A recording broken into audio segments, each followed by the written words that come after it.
preservation of and increased access to the 92nd Street Y Humanities Audio Archives is generously funded by the National Endowment for the Humanities. Good evening. My name is John Ruskay. As Education Director of the Y, it's my pleasure to welcome you to this, the third evening of Turning Inward, the Retribalization of the Jews, a jointly presented series of the 92nd Street Y and the Radius Institute. Again this evening, following the initial presentations and discussion on the stage, members of the audience will be able to ask questions from the microphone located in the center aisle.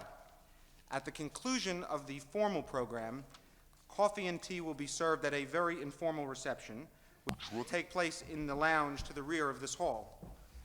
Finally, for those of you who do not now have tickets for next week's session with Adine Steinsaltz and Stephen P. Cohen, let me inform you that there are but a handful of tickets remaining, and if you intend to and would like to attend, I urge you to buy them in the next few days. When we developed this series last spring, we sought to focus on the complex set of issues which might be considered the struggle with or seduction of particularity. For some of the issues, for us, some of the issues which are part of this subject are at the very core of our experience and what we believe some segments of American Jewry as they struggle with modernity in the latter stages of the 20th century.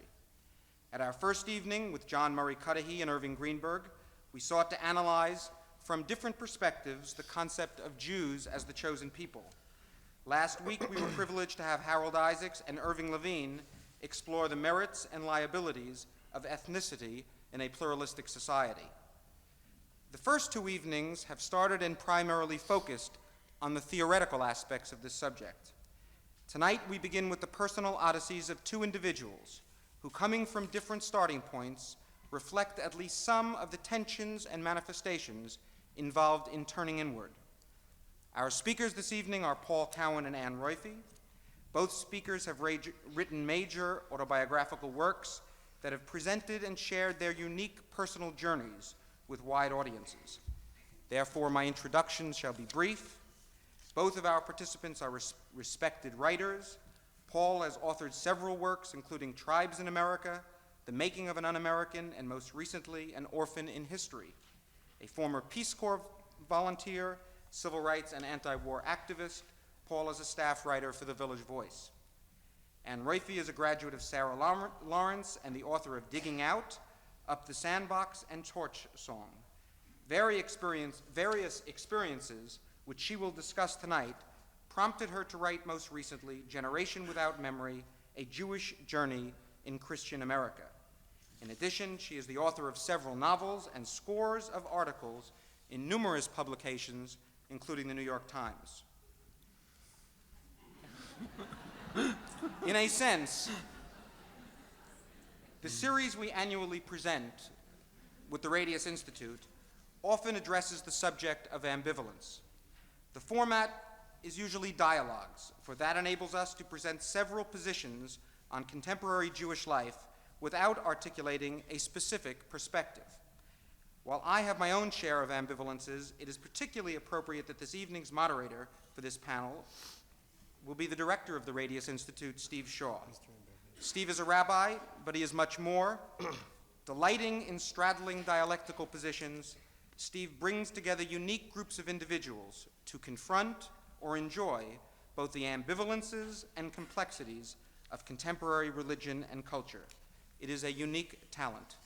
Therefore, it is both appropriate, given this evening's subject, and a pleasure to turn the program over to our moderator, Steve Shaw.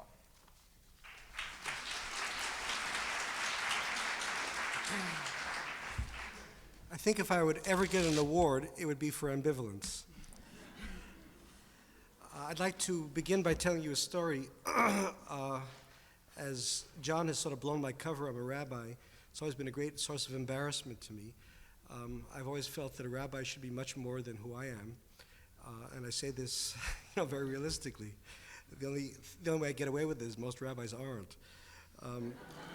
But again, I remember once going through these pains of ambivalence and talking to one of my mentors, Rabbi Norman Frimmer, a lovely Orthodox rabbi who was then head of National Hillel in Washington.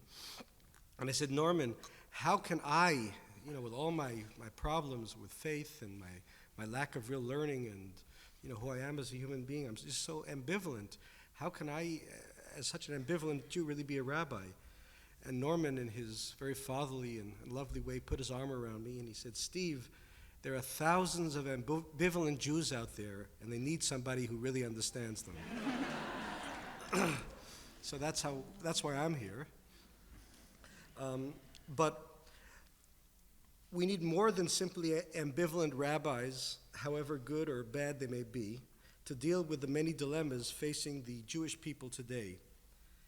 And in fact, before we can address all kinds of thorny issues of Jewish public policy that confront us daily, issues such as the turn inward, the whole issue of Jewish self-interest versus, if some people feel, a concern for all humanity, or those difficult issues that confront people about the stance of the current government of Israel, either in support of it or in criticism of it. Before we can address these kinds of public policy issues, we have to look more seriously at how we can begin to become authentic Jewish human beings, ambivalences and all. Ever since I first encountered traditional Jewish life in a small Hasidic village in Israel, now almost 2 decades ago, and that person who introduced me to that world, Adin Steinsaltz, will be here next week.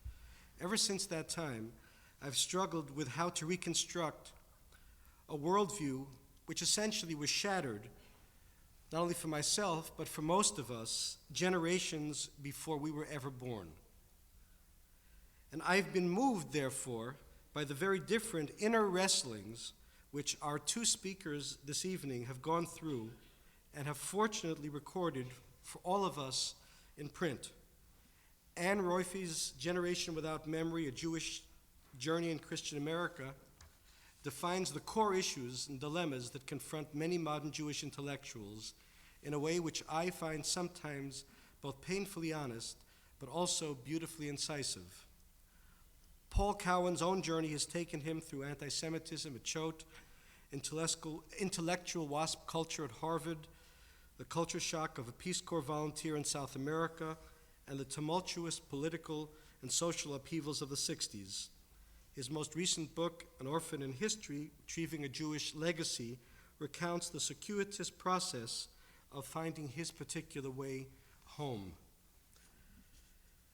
In different ways, both Anne Roiphe and Paul Cowan have touched so many of us, as evidence the huge crowd that has attempted to get into this room, the adjoining room, and the group of people that never made it into any room this evening. We have to talk to them too. That's really reaching out. So in different ways, both Paul and Anne's stories have touched so many of us by telling more eloquently than most of us ever could aspects of our very own stories.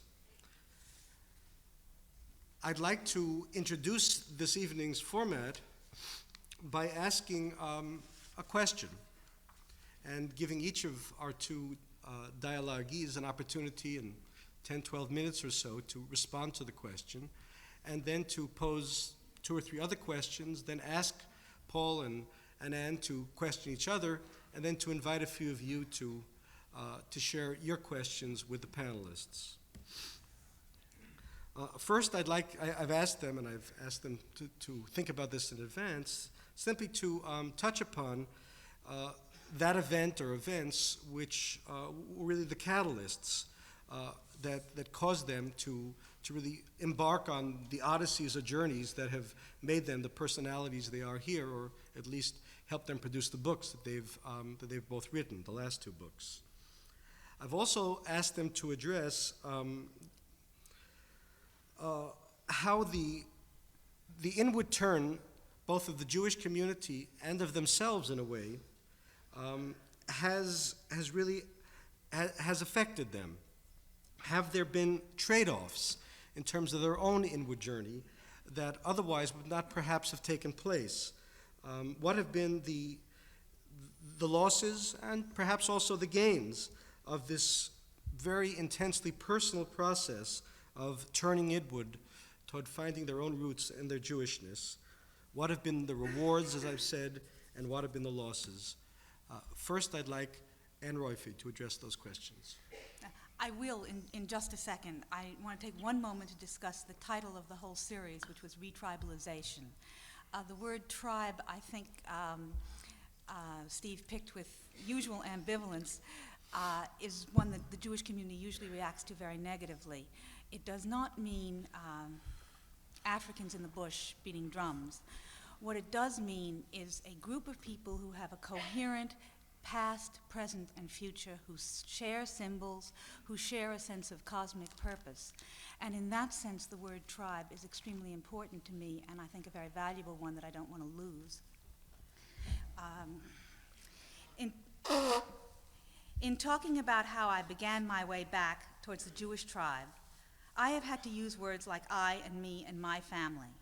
But what I have to say will mean nothing if I am not understood as a messenger. What I have seen and felt is shared by many others. Assimilation is not an individual indiscretion, a private social error. It is a cultural phenomenon in which I have willingly participated. Now let me tell you the end before I get to the beginning. I, at this moment, would like to fold myself into the Jewish nation, its past, present, and future, as easily as I breathe, as easily as I wake in the morning, as easily as I go to sleep at night. And as you know, those aren't such very easy things to do. I want to fill myself up with Jewish content and plant myself, fat and well-nourished, in the center of the tribe. But my credentials are somewhat dubious. My papers, perhaps, are not fully in order. I'm still a skeptic, curious, but not yet fully educated, ambivalent, non-joining. The habit of being an outsider is hard to shake. And of course, I'm a feminist, a Jew wrestling with Jewish identity. All of the above apply to me. Sometimes I am concerned with anger at a God I am consumed with anger at a God I don't believe in and won't submit to. And at other times, I'm obsessed with a desire for the sounds of Hebrew, for a ritual sharing that was never mine in childhood.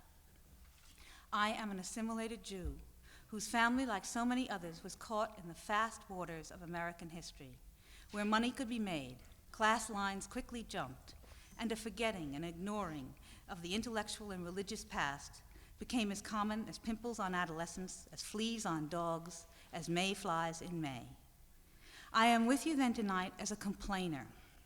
I am going to list my complaints, which occurred not in order, but repeatedly from my childhood through middle age, and some of them still go on. I complained that my American Jewish family of affluence had lost its tradition, lost its culture, and replaced them with empty values and bad dreams. I complained that the synagogue where my mother went only on high holidays and my father never, did not want me as a girl to learn Hebrew, to share in their intellectual life. That was in the 40s and 50s, but still in the 20th century. I complained that the concept of a chosen people was too heavy with bitter irony after the Holocaust. I could not bear it. I moved into universalism, but I still kept on complaining. I complained that art for art's sake, or alienation for alienation's sake, was too alienating. I entered psychoanalysis. I complained that Freud was wonderfully helpful, but that still left whole continents of the soul unshaped, unexplored, unrooted. I have complained that Abraham should never have been asked to sacrifice Isaac, that Leah should have had a husband of her own who loved her, that Lot should have kept his hands off his daughters, and so on. I have complained that the Messiah waits too long and the silence is unbearable. This report of complaints is here to establish my identity as a Jew who knows that complaining probably gets you nowhere, but it's worth a try anyhow. Now I begin my most recent struggle on the ladder of identity. Angels don't assist secular Jews on ladders. If they did, one might have been kind enough to have prevented me from writing an article in the New York Times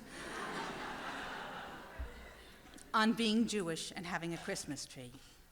The response, as most of you in this room know, was tremendous. Jews were irate, Christians were annoyed.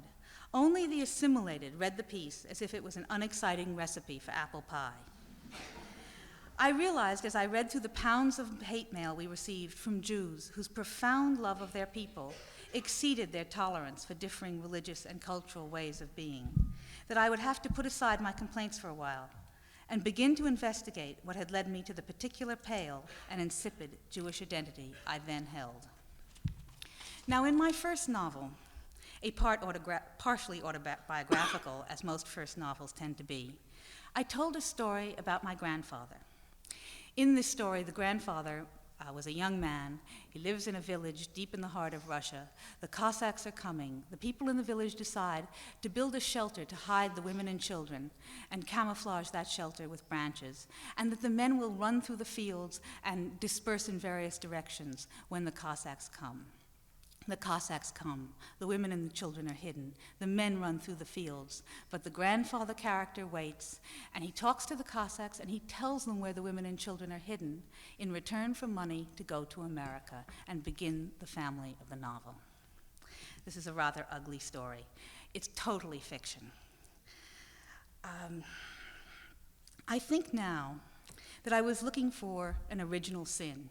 I had been to Christian schools to explain the family, aunts, uncles, cousins, and their intellectual and psychological disarray.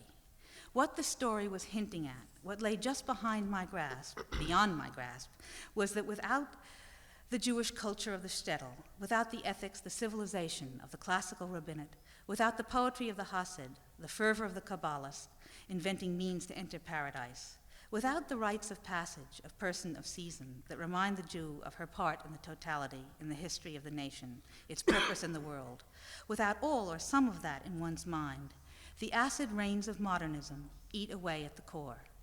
If Christianity, its forms, its art, its theology, replaces Judaism, there is then a grave problem of authenticity. There must be disconnections, loose ends, a rattled brain. If no culture or civilization replaces the lost Jewish culture, then the bourgeois, surrounding herself with country clubs and objects of fashion, turns brittle and betrays the next generation, forcing them to find somewhere else to go. If the generations that follow the first immigration no longer expect Elijah to come through the door, if they no longer believe that their deeds can affect the outcome of cosmic events, if they no longer accept a Jewish purpose, if they have no Jewish memories to sustain, no intentions of giving birth to new Jewish ideas, then the result will be, as I saw it and lived it, shallow and sad. Humanism, universalism, needs a garment. It needs a specific form, a concrete method of being in the world. Bland in general, dressed only in the naked skin of all mankind, it is almost invisible. My journey brought me back to the Holocaust. At first I was transfixed. If God were God, if Jews were chosen, if. But the political events of the 20th century serve both to tear apart easy Jewish piety and to fix identity firmly in the Jewish experience. To turn away is to stand with the enemy, to deny the ones who died. It's not just, as Emil Fackenheim has said, to hand Hitler a victory. It is also to lose one's moral rage, to dehumanize or dampen one's capacity for empathy. If you don't identify as a Jew, the Holocaust becomes universal, less urgent, less real. It vaporizes into generalities. However, I was at this very Y a year ago and heard Dr. Paula Hyman talking about the meaning of the Holocaust for Jews.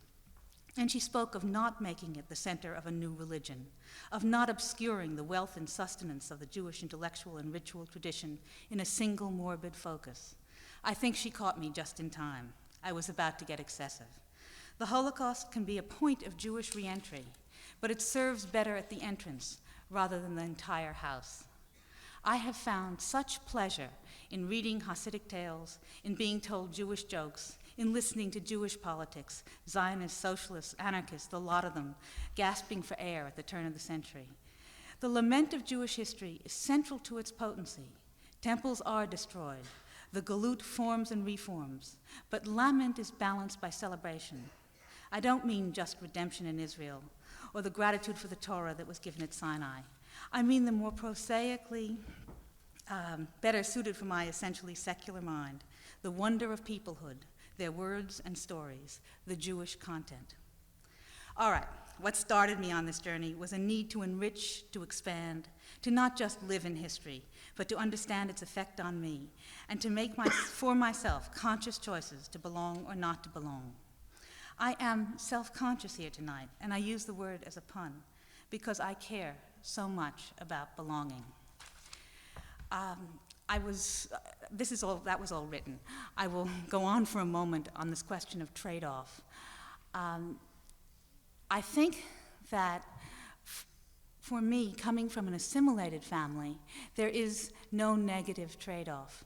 For first-generation families, if you did not move away from the tight Jewish community somewhat, if you did not seize the possibilities of education in the greater world, you gave something up. If you stayed in the shtetl, and there were shtetls in this country too, and you didn't move out, you lost economically. You lost in terms of opportunity. You may have maintained your religion, but certainly you were living in a more limited world. On the other hand, for those of us now, several generations past the great wave of immigration that came to this country around the turn of the century, for those of us, we have everything to gain and nothing to lose. No one can take away the universal education. No one can take away what you know about Dante or Keats or Auden. All we have to do is to gain. I'm finished.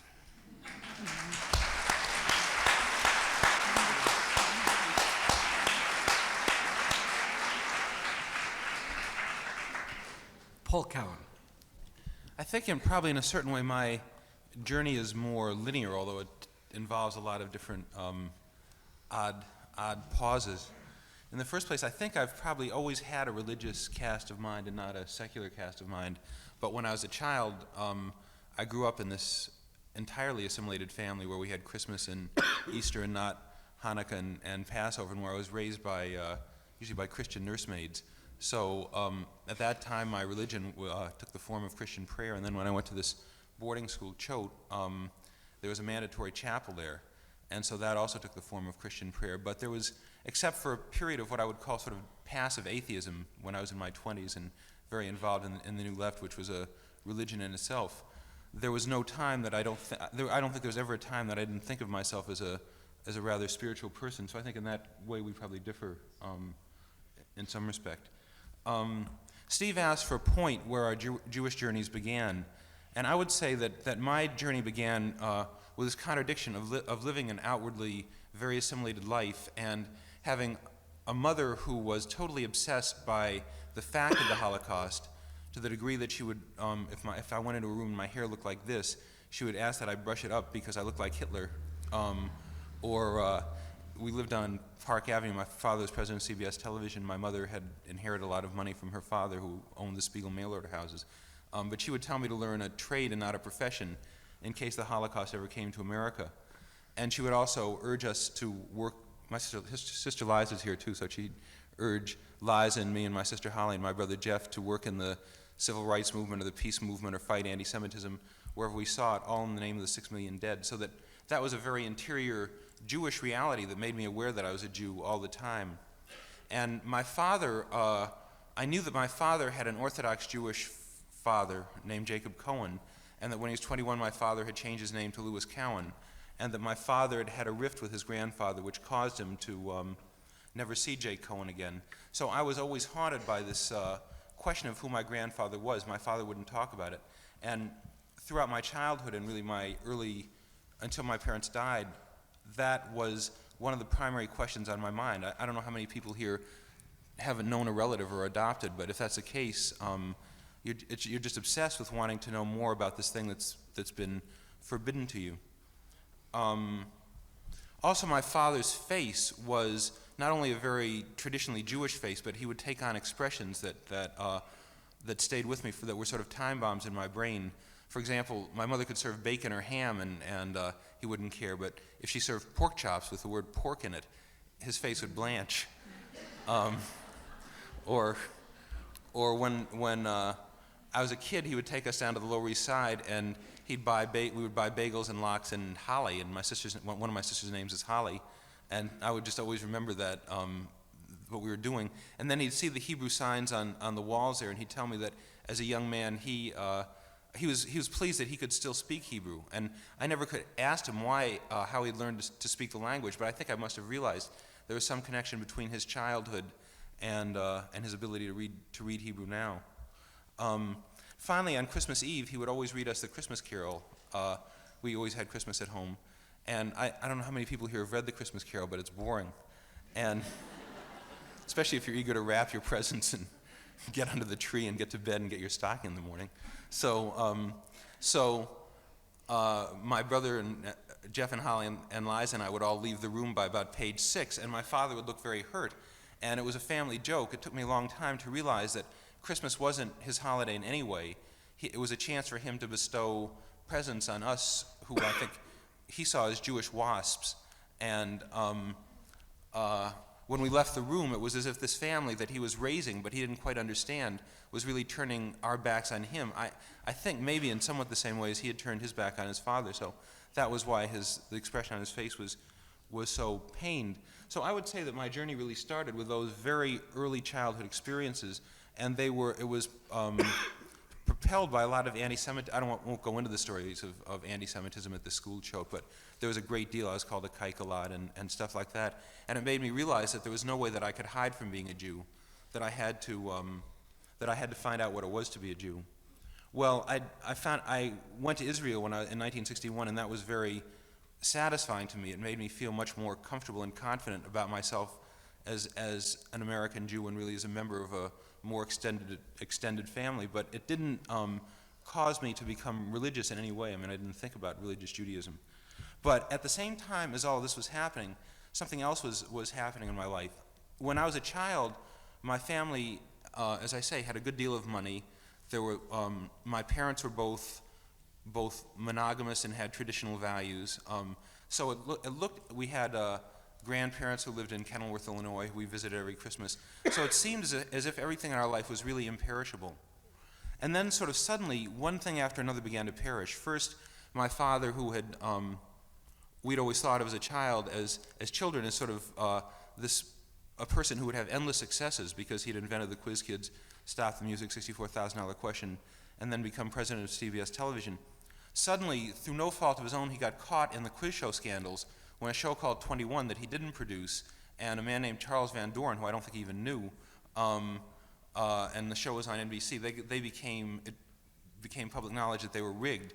And it happened that 21 had an isolation booth, as my father's show, $64,000 question, had. My father had left his production company about 5 weeks after $64,000 question went on the air, but still he was sort of America's premier quiz master, and when he was president of CBS Television, they made him into a scapegoat and they fired him, or they caused him to resign. And I have one symbol in my memory of that resignation. Up until the time that he resigned, as Christmas approached, our front hall closet was always filled with gifts from agents or from talent scouts or from producers, from anybody who would want a little bit of his time for the next year.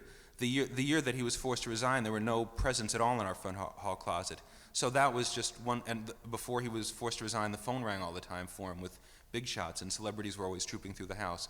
After the newspapers and CBS turned him into a scapegoat, he was literally quite reluctant to go on the street or go to parties. People didn't come to our house very much any longer, except for very close friends. So it was one way of really understanding the perishability of the kind of material success that Anne was talking about. It just went literally overnight. And then I got very much involved in the New Left, and I don't know how many people here were committed to politics in 1964, 1965, and 1966 in the very early days of the New Left. But again, it seemed like we had an immutable community. I mean, when we sang "We Shall Overcome," when we worked in Mississippi, or in any part of the civil rights movement, when we used phrases about ourselves like beloved community, it seemed as if we really had a secular creed that was both imperishable and in my case was very Jewish, because it was I just remember this anecdote. When Goodman, Schwerner, and Cheney were killed in Mississippi, my wife and I were in training in Oxford, Ohio. I passed a young woman who was talking on the telephone to her mother, and her mother was obviously imploring her to go home. She said if the Christians had done in Nazi Germany what we're doing in Mississippi, then your brothers would still be alive. And I realized that I wouldn't have to say that to my mother, because that was what my mother had been saying to me all my life. And she was going to work in Mississippi too. So this movement that we were part of both seemed imperishable and very much part of the tradition with which I had been raised. Then it turned out that the movement sort of fell apart, and not only for the reasons that have been written about by movement historians, not only because of the sort of ruptures between blacks and whites and men and women and gays and straights, but I think to a much greater degree because actually we based our idealism on very specific perishable goals, the Voting Rights Act, integrating public places, an end to the war in Vietnam. At some point those goals had to be achieved, and once they were achieved, we had no marks in common, we had no dogma in common, so it was almost foretold that we would go our separate ways, and we did. So it turned out that sort of secular creed was perishable. And then it also sort of gradually turned out that the America that I thought that I would grow into as a boy and as a young man, this country of limitless prosperity and limitless possibility, and a country which was really a melting pot, turned out to be quite different. It turned out to be a country which is always on the verge of a depression, where tribalism, in I think a good sense of the word, but in the sense that Anne was using, had replaced the melting pot as a dominant fact of American life, and where possibility wasn't limitless, and where my brother and my sisters and I just didn't have the same degree of financial security as my parents had had. Also, again, I'm talking about myself, but I think I'm talking about almost everybody in this country. I grew up in this very cohesive household, and now as a 42-year-old man, I have one sister who's here, but who lives in Woodstock, New York, another one in Washington, D.C., and a brother in Los Angeles. So that means that our whole family has dispersed, so that in that sense, even the family feeling we had was somewhat perishable. And finally, my parents died in a fire. And so that was a very sudden symbol of the perishability of life. And it caused me to begin to look for something, or it caused me to continue what I think was really a childhood quest for something that was imperishable. At the same time, Judaism was growing as a force in my life. One of the things that happened, I guess the most significant event that occurred, two of the most significant events that occurred. One was, as the New Left was falling apart, I really wanted something that embodied the religious sense that I had brought into the New Left. And at first I found it in the Catholic left, which I don't know how many of you remember those years, but in the late 60s they would pour blood on draft cards and get involved in acts of nonviolent resistance against the war. And they had a very cohesive, loving community. And since I had gone to this prep school, I had no trouble praying with them or taking communion with them. And in fact, the only reason that I sort of felt different from them cropped up one night during a fundraising rally when a priest began to talk about how he was working in the ghettos of Baltimore and in the peace movement because of Jesus Christ. And another person began to talk about how Jesus Christ was his problem, meaning that Jesus Christ was the reason that he fought for social change. And I realized that had nothing to do with me. And so I decided that I was going to try to recapture my Jewish identity, I thought, by writing about socialists on the Lower East Side of New York. It turned out that all the socialists had moved to Westchester County. And I got involved with very old, usually poor Jews who lived in the housing projects of the Lower East Side. And the more I came to know them, the more I came to love them. And as just a symbol, it stands out in my mind. I think probably a lot of people here who've worked for Project Ezra or DeRoad or just been in these apartments, but you know those signs from funeral homes on their walls? Every item of the funeral has been paid off. And then under that there's a sign that says, in case of death, contact so-and-so, who'd be a nephew or a niece or a son.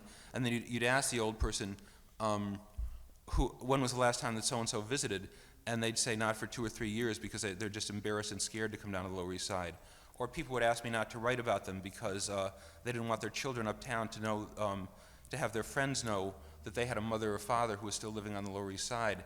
So it just awakened in me this real, almost racial grief for my people, which had been so divided when they came from the shtetl to America. And that had an enormous impact on me and on my father too. So he sort of began his return to Judaism. Well, I don't want to go into the whole saga that much longer. But one of the things my father wanted most for me to do was to write an article about Orthodox Jewish tradespeople. I didn't want to do it because at that time Rachel and I were still an intermarriage, and I was scared that they would reject me. But when he died, I decided to do so as a means of honoring him. And I came to know a Hasidic rabbi who lived in the intact world that you were describing in Israel and that Anne was looking for in her first book. And getting to know Rabbi Singer was probably the most important thing that happened to me. He began to call me Saul, Shaul, instead of Paul, and I liked that journey from Paul to Saul. And just one symbolic story. One day I went into a synagogue. It was a very cold day, and I was helping him clean up the floor. And this was after my parents died, and I just felt an enormous sense of peace there. And I asked him why he thought that somebody as American and assimilated as me should feel that peace. And he looked at me and he said, sometimes it happens that in the past there's a holy man or a scholar whose piety kindles a spark that smolders through the generations until it comes alive again in someone in the present. Well, I had just learned when my father and mother died that my great-great-grandfather had been a rabbi in a small town of Lithuania, and so I identified that holy person in the past with my grandfather, my great-great-grandfather, and I wanted to keep that flame alive in my own life. And since then, in ways that I'll discuss later, I've become more and more both involved with the Jewish community and more of an observant Jew.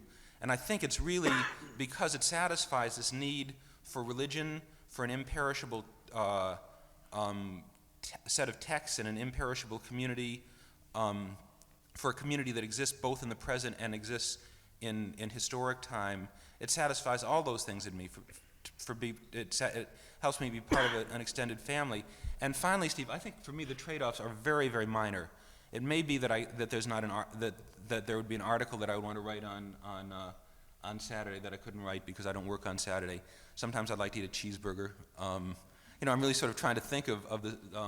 I was trying to think, had I lost any friends as a result of becoming a more observant Jew, and I don't think that I've lost any friends. I mean, I think at first probably there were rumors that I had become a Hasid, and people didn't quite know how to approach me. But since I wrote this book, and you see me here, I'm not a Hasid, so I'm still the same person with a slightly different way of living. So it's really been a way of supplementing my whole life in the same way that with Judaism, in the same way Rabbi Singer helped supplement my identity as Paul Cowan by teaching me who Saul Cowen was. And I think it's really brought me back home, and I just can't see, I don't have the same ambivalence that you do. I don't see this issue of trade-offs. Who says I have any trade-offs? Or I'm ambivalent because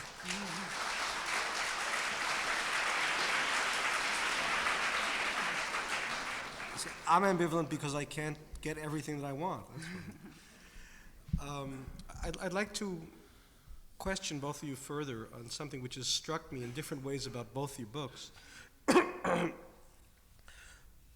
Anne's book is a book which is, I think, incisively questioning on a theoretical level, continually asking all the hard questions, which I think any Jew who takes philosophy and theology seriously really has to ask. And many of the questions are the right ones. The answers are, let's say, ... I'm never quite sure. I mean, I don't know if I have the right answers. I have a group of stock answers. I'm pretty good by now. I've developed some stories and jokes and so forth. But basically, there are several perennial theological issues that confront Jews. Issues about God, about providence and prayer and meaning and so forth. And clearly struggles with those kinds of things. Whether she can really resolve them in, quote, an acceptable Jewish way is another issue, but she clearly struggles with them. Paul's book is much more of a book about family, his own family, finding his family. I'm just wondering, I'd like to ask both of you this question, what are what are your real belief systems, your ultimate belief systems as Jews? I sort of pointed out to Anne that I thought there were three beautiful pages where she really spelled out that belief system. It wasn't exactly Jewish, although I think it would be derivatively Jewish in a sense. It was psychoanalytic in nature. That on one level, her belief system was based on a therapeutic culture or psychoanalytic culture. But all of us, whether we want to or not, really do have a philosophy or a theology. So I'd like to ask Anne what hers is, and Paul's what yours is. Just a little question. Can we ask you what yours is? I'm a little stunned because I'm having trouble remembering when I knew exactly what my belief system was and how I was able to write it down.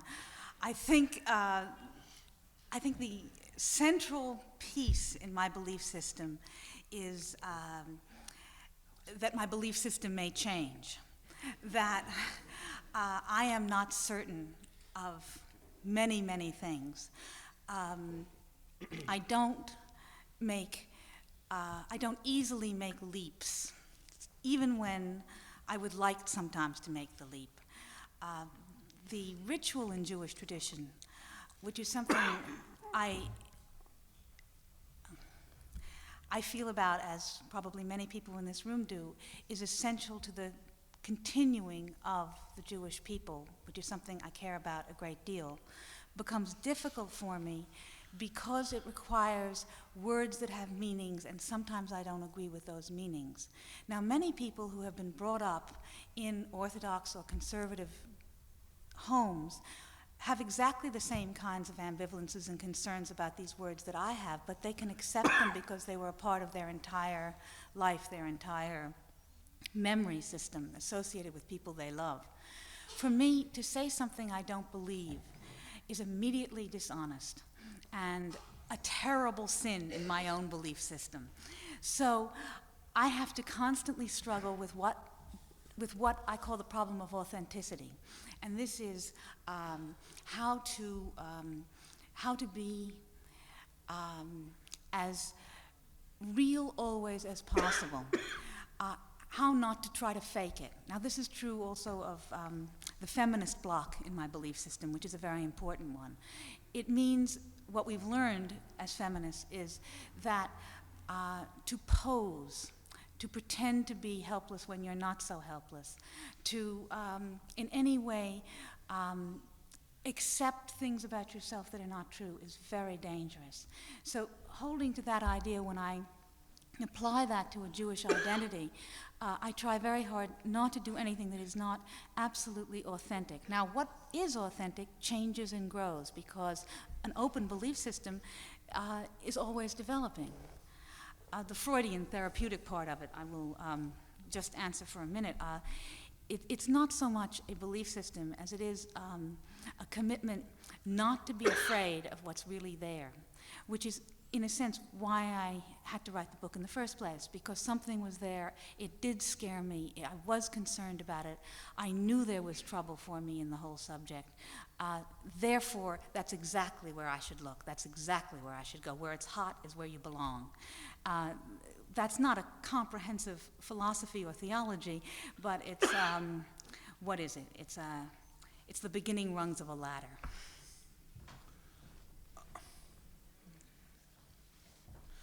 I think I want to. I mean, I have a whole batch of things to say. One begins with something Anne says. Richard Rodriguez wrote a book with a title a little bit like Anne's. It was called Hunger for Memory. Does anybody remember that book?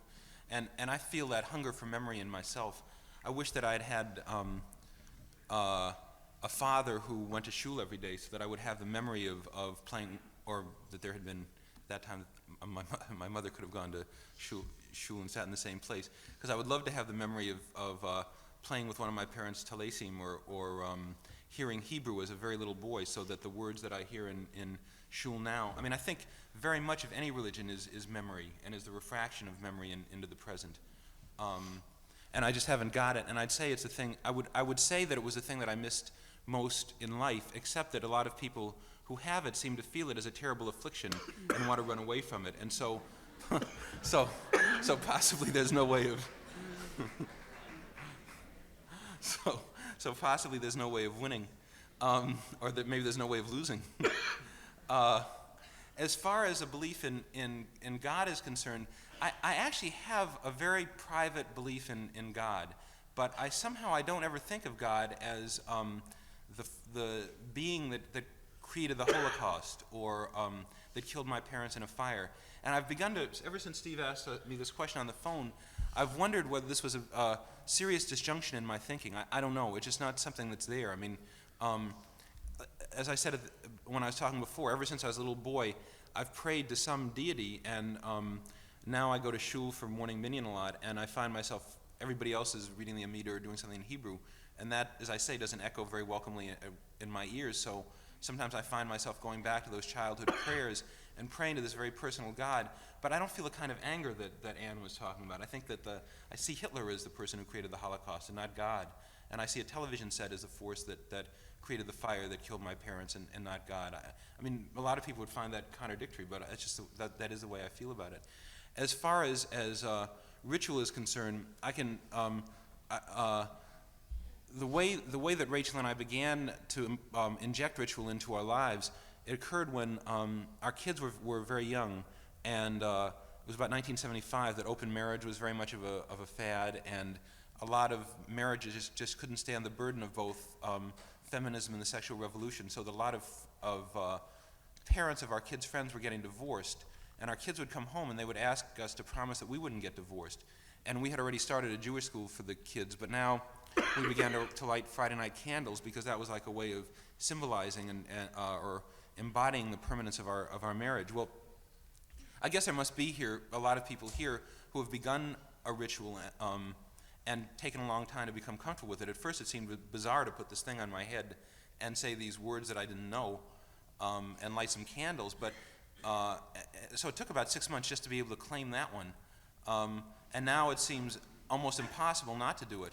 And then to take a much more complicated, doing it and then deciding not to work on Shabbat and deciding to go to shul on Shabbat was a way at least of feeling part of a community. And Steve, you talked about my interest in family and genealogy. Well, I've really come to think that for a Jew, interest in genealogy is an interest in religion, because once you find out about your father and your grandfather and your great-grandfather, your mother, your grandmother, your great-grandmother, you're really building stepping stones back to Sinai. And whether you believe that revelation occurred or not, you have to believe that the persistence of revelation is a miracle. So the closer you can get to Sinai through information, the closer you are to the existence of a miracle. And so that's why I really think that for me, both the acts of observance and feeling part of the community and the discovery of my past are both pathways to faith. Anne, I'm wondering how you react to what Paul just said, and also if we don't define Jews often through what they believe, since it would seem that many of us would be outside the pale if we really did come out in what many of us believe, but rather through what Jews practice. Traditionally, at least, there was a halachic system, a system of ritual that governed every action almost of people's both everyday and extraordinary lives. I'm just wondering if you have developed a ritual system which you might identify as either being particularly Jewish or at least fulfilling those elements that traditional Jewish practice once, did fill. Well, let me start with Paul's talk about going back and discovering who your family are and taking it back to Revelation. When I did Generation Without Memory, I talked to many, many people to find out what their Jewish experiences were. And almost everybody told me that somewhere a grandfather, a great-grandfather, a great-uncle was a famous, pious rabbi. And I felt terrible because the truth is, I'm sure that my people, at least as far back as we can go, were tailors or something else. The Jewish community has always been, divided between those who were the intellectual elite and those who simply struggled along to make a living. And most of those who struggled along to make a living were women. As a result, your theology is showing again. I felt that what one has to do is to be able to identify with the whole of it, not particularly with the learned, but with everyone who was moving along in this tremendous parade from the beginning of time, and to find my place in it. Now, ritual is something that comes into conflict with reason. Jewish life is based on a series of restrictions. Those restrictions, in a sense, are not negative. They are for the most part, they make creative spaces between things. I see that very clearly, but at the same time, I can't say words, and most of these rituals do involve words, and I take the word very seriously. That's because I'm very Jewish. The words say certain things that I'm not sure I honestly can say. So I have trouble with that. Now, I think that where I stand is not it's not a viable position for the Jewish community. It's not a viable position for generations to come. It's just where I am now. Clearly, if everyone were like me, we'd be in very bad trouble. On the other hand, this is a process. This goes, each generation changes. It's possible for me to be the way I am because my mother was the way she was, and she was the way she was because of what happened before. So who knows what is going to seem very clear and simple to my children or my grandchildren. Talking about children, I realize that every Jewish parent, wants just what his child, will make his child happy. But I really wonder if you don't have some expectations, and here I'd like to talk about Jewish expectations for your children, for both of you. What would you like your children to be Jewishly if you could help them become, in positive ways, those things? Well, I would love it if we could create a life at home that was rich enough, that had enough Jewish richness, that our kids would create lives that had more Jewish richness. I would love that.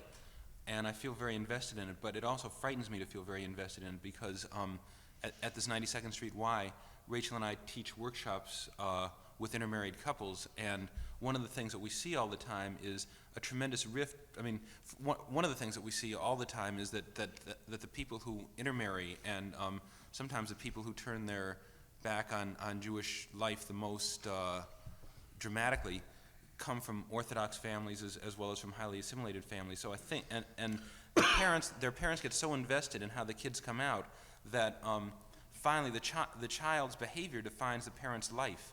And I think that's dangerous for both the parent and the child. So I don't want to get too, I would like my kids to become the way I just said, but I don't want to get too heavily invested in it because then I'm being Jewish for them, which seems to me to be dangerous for both them and for me. Can I? Yeah. No, what I care about is some level of Jewish imagination in the children. That is to say that their minds are peopled with the Jewish people, with the Jewish history, with the Jewish experience.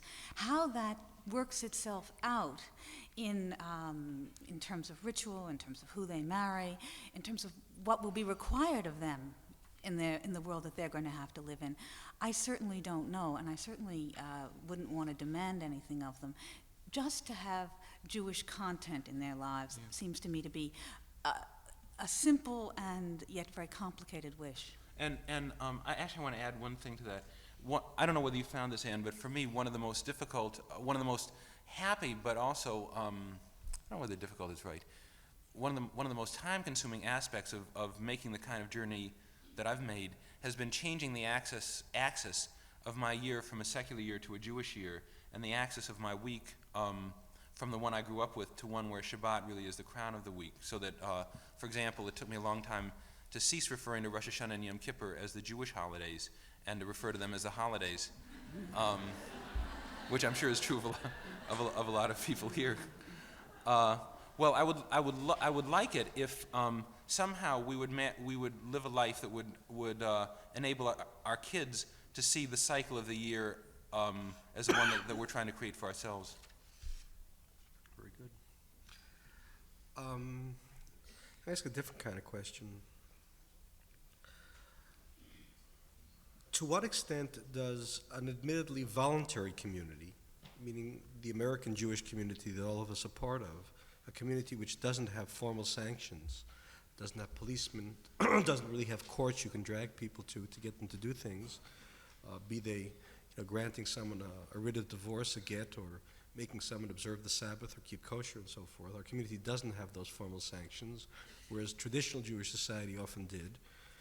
To what extent does a voluntary Jewish community have the right to impose sanctions on its members, and what might those sanctions be? Let me give you an example. I think the community really does have its informal sanctions. One might be saying, to hell with Israel. I'm going to sell information to the Arabs. I think that kind of action, even though it's not a religious action, so to speak, but in terms of the civil religion of American Jews, that is tantamount to heresy. I mean, giving up on Israel, for instance, and in fact, abetting and aiding the enemy, I would see that as, a sanction that probably most American Jews would really feel puts someone beyond the pale.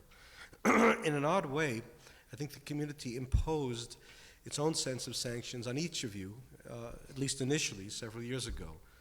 Paul violated one of those sanctions. He met a beautiful blonde woman from New England, and he fell in love with her and he married her. It didn't involve a rabbi. It wasn't a Jewish wedding.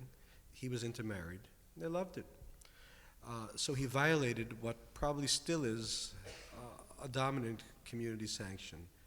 And Roiphe, to her surprise, also violated a sanction. I mean, it was a sanction which was expressed by tons of hate mail. She talked about very openly the fact that she celebrated in positive ways certain aspects of Christmas. So my question, long roundabout way, is really, are there any things which you have now come to believe really are sanctions for Jews, which you'd like to, if not physically impose on other people, at least make you recoil? Do you want me to start? Or do you want to start? Go ahead, you start. Well, first of all, I think I was surprised that I grew up in such a strange, rarefied Jewish world, which was very assimilated and very political, that actually I didn't realize that being intermarried was even an issue for people. And I mean, that may sound strange to 90% of the people in this room, but it just didn't cross my mind. And it happened that Rachel and I got married by a minister on Rachel's uncle's farm in Massachusetts, and I never even thought to tell the minister not to say Jesus Christ in the what do you call it, the wedding ceremony. Rachel thought to do that, and then at the end we did the one Jewish thing I knew to do, which was to break a glass, and the minister said shalom, and that and that seemed to me. I mean, I didn't know about. I really did. I'm not. Now I know this stuff, but I'm not feigning in ignorance. I think there must be quite a lot of people like I was then around right now who just don't even know that these sanctions or traditions exist. The way that I found out, and actually I don't think that intermarriage played the same role in my life that your article about a Christmas tree did in yours, but the first place I found out what a problem it was came right after Rachel and I were married. I had been invited to go to Israel to be part of an American Jewish Congress Project Dialogue. Do people know about that thing? They had a conference on Jewish youth, and I was supposed to be a spokesman for radical Jewish youth. And turned out I knew a reporter for the Jerusalem Post, and Cowan wanted to interview me. She was then writing for Roiphe. And so I got a lot of ink. And one of the questions Cowan asked me was, why didn't I settle in Israel? And I said, well, I really loved Israel, but I thought I should work in the civil rights movement in America. So the headline on that article was, "The Negroes Need Me More Than the Jews." Which caused me quite a lot of trouble.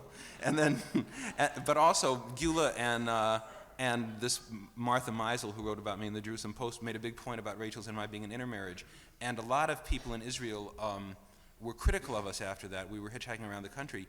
And I have to say, Steve, that criticism discouraged us from going to Israel for the next 15 years. I mean, it did not work in any way as a positive sanction.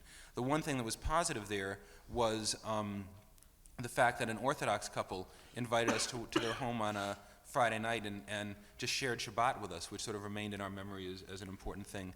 The imposition of sanctions, I think, always had a negative effect on us. It wasn't people criticizing us for being intermarried. It was people welcoming Rachel and me into their homes for, I don't know, I hope this is okay to say, but one night Yitz and Blue Greenberg invited us to their house for Friday night supper, and we drove there, which is, is that okay, Blue?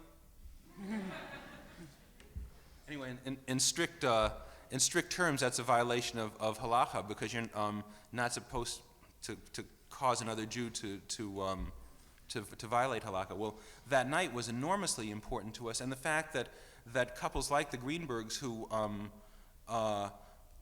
can often fear that welcoming an intermarried couple into their home will encourage their own kids to intermarry, did welcome us into our home and did make us feel part of the community. And then that Rabbi Singer treated Rachel and me as a legitimate kosher couple before Rachel became a Jew by choice.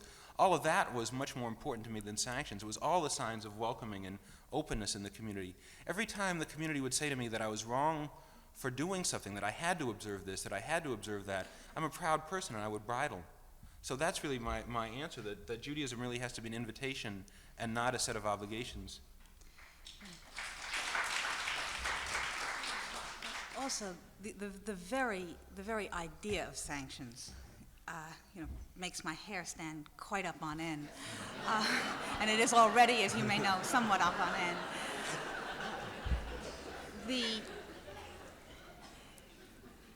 The Jewish world has always implied thousands of tiny sanctions and judgments, and one of the things that I would say, and I am saying this from the outside, so you will have to accept it from that point of view, one of the things that I have noticed is the endless judging. This one is not quite as from as this one. This one is not doing this exactly right. This one is actually getting into a car at the wrong time. And with all of these constant judgments going on, the community is not really strengthened. In fact, I think it's weakened, because it then begins to distrust its own strength. Its own strength is that these are wonderful traditions. They are powerful, they have meaning, they bring people joy. That way, they're positive. When somebody tells you, you're not as good as the person over there because you did something or other, it tends far more to drive people away. I would think that what the Jewish community needs is fewer sanctions and much more, very importantly, to take the traditions which are certainly built deep into the Jewish ideas of tolerance, of understanding, of giving the other person just that much room, and particularly of accepting pluralism, because we, as the Jewish community, we flourish when the community at large is pluralistic, so we too must accept pluralism. Two very good answers. I'm afraid that most of the people who impose these sanctions haven't come to the Y tonight. Well, let me say one other thing about sanctions. I think people imposing sanctions on themselves is quite different than people imposing sanctions. Like, to give an example, which I don't know if it, I don't, well, after I met Rabbi Singer, I spent a lot of time with him, and I finally wrote an article in the Village Voice about him. It was called Orthodox in New York, and a large portion of that time was the days before Passover. And as Passover approached, he became more and more conscious of chametz. I mean, he would just look around, of leavening. He would just look around on tables in a synagogue where he was going to have a seder and look at each table to see if there was a little crumb of bread there. And at first I thought, gee, what kind of very fussy behavior is this? And then I realized that it was centuries, and it was thousands of years of fussiness that had kept me alive and had kept me a Jew. So watching his fuss, he wasn't telling me to do it, but his fussiness was much more impressive to me than or there was another, I keep using the Greenbergs, but there was another time when Yitz Greenberg walked up a whole lot of stairs at a Saturday afternoon meeting. So watching Yitz do that, again, because he didn't want to violate halakha, was much more important to me than Yitz saying to me, you have to do that. My grandfather drove a large, since my father died, I found out a lot about my grandfather. And one of the ways that he drove a large part of his son and his nephews and nieces away from Judaism was by saying, you dasn't do this, you dasn't do that. So that I have a cousin who remembers sitting on the floor watching television, and my grandfather would come in and say, you dasn't do that. And the reason that she dasn't do it is that it wasn't Tisha B'Av and she wasn't sitting Shiva. Well, she had no understanding of that particular little bit of halakha. And my grandfather certainly didn't live a totally halakhic life or encourage her to understand it. So that was Judaism by fear, and it just didn't work. Can we just talk about intermarriage for a moment? It's not really intermarriage I want to talk about. It's the fact that I accept absolutely that Paul's marriage was a thing that happened out of love. But very often for many Jewish women, there is a peculiar backlash, and I think, Paul, you did write about this, and I'd like to have you talk about it a little bit more, of the Jewish male's attitude towards the woman, which makes her not such a wonderful sexual object, certainly not an intellectual equal, because she has been removed from the center of the intellectual work of Judaism, and somehow become the joke figure of the Jewish mother, to be avoided at all costs. Now, for the whole community at large talks about the problem of intermarriage. It is important that there be a continuing body of Jewish peoplehood, generation to generation.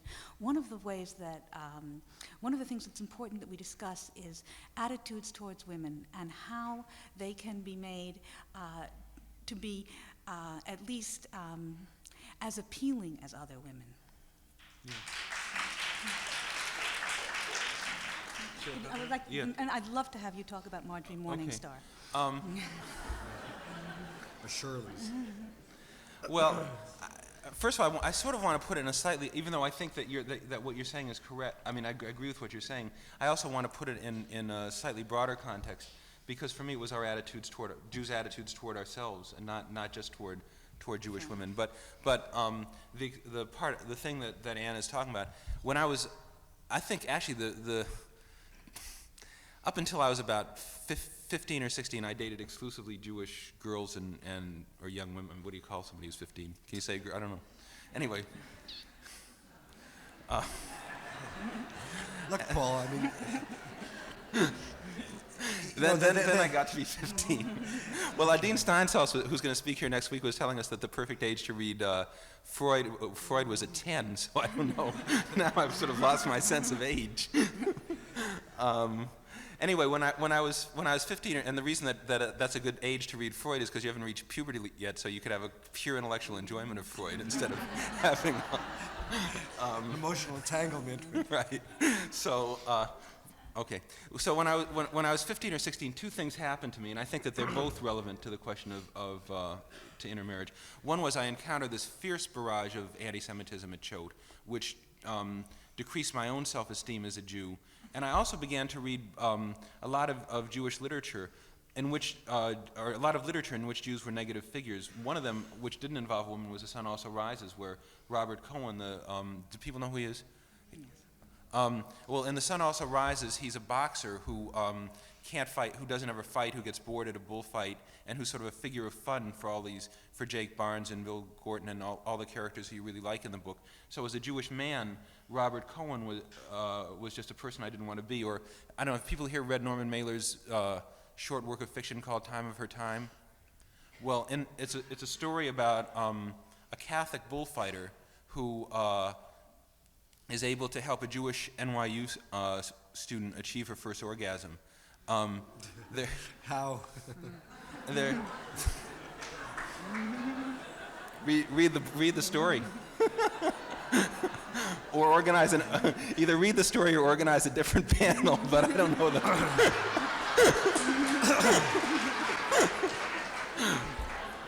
In my mind, it's the movie, which now takes...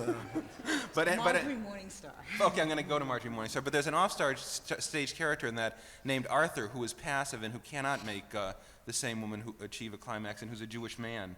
And so that also gave me a fear of being a certain fear of myself as a Jewish man. Well, in Marjorie Morningstar, there's a generic... Have people here read it? Some have. Okay. Why does he ask these silly questions? Some have and some haven't. There's a generic figure named Shirley, who is a Jewish woman who's always sort of hanging around on the edges of Bohemia, and she's always sort of going with an artist or an actor. It seems more to defy her mother or her father than because she's actually going to become an artist or an actress herself. And Noel Ehrman, who's the very attractive protagonist of the novel, makes Shirley into a figure of fun. Shirley is a man-trapper. In the end of the book, Marjorie Morningstar has changed her name back to what it was, Marjorie Morningstern, and she lives in a suburb of New York and has a kosher home. So you think of Shirley's as generic Jewish women who are going to put you as a generic Jewish man in a prison of... in a prison of kashrut and Sabbath observance and all these things, and also make you less free to travel in the world. So it's not only that they're not thinkers, but in this kind of fiction, they're really grasping and out to get you. And here you have this idea of yourself. I had this idea of myself based on these books as being in danger of becoming an Arthur. So and also because of the anti-Semitism that I encountered at Choate and in the world, I really wanted to find some sort of a passport to America. And that was another impetus not to marry a Jewish woman, because in my mind, marrying a non-Jewish woman was a way of getting closer to America. And I think that that's true in the case of probably a lot of Jewish men and Jewish women. Well, I think Anne's right that there has got to be much more positive stereotypes of Jewish women, but positive attitudes toward Jewish women. But